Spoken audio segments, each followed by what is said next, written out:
சிவன் அமைதியா சொன்னாரு, அழைக்காத இடத்துக்கு போறது நல்லது இல்லைன்னு. ஆனா சதிக்கு அப்பாவை பார்க்கணும்.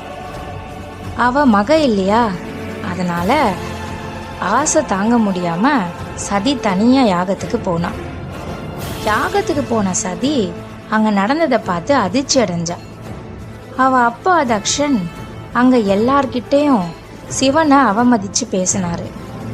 அவன் யாரு?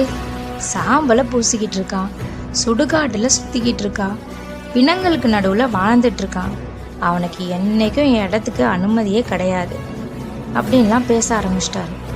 அந்த வார்த்தை சதியோட இதயத்தை கிழிச்சுது. அவ கண்ணீர் வடிச்சா.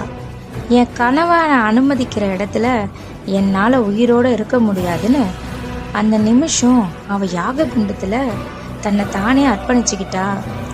இந்த செய்தி கைலாசத்துக்கு போச்சு. சிவபெருமானோட கண்கள் சிவந்துச்சு, பூமியெல்லாம் நடுங்குது, தேவர்கள்லாம் பயந்து போனாங்க. சிவன் தன் சடையை கிழிச்சு பூமியில வீசினாரு. அந்த சடையிலிருந்து ஒரு அரக்கனை விட கொடூரமா ஒரு வீரன் பிறந்தான். அவர் பேர் தான் வீரபத்ரர். அவரோட உயரம் மலை மாதிரி இருந்துச்சு.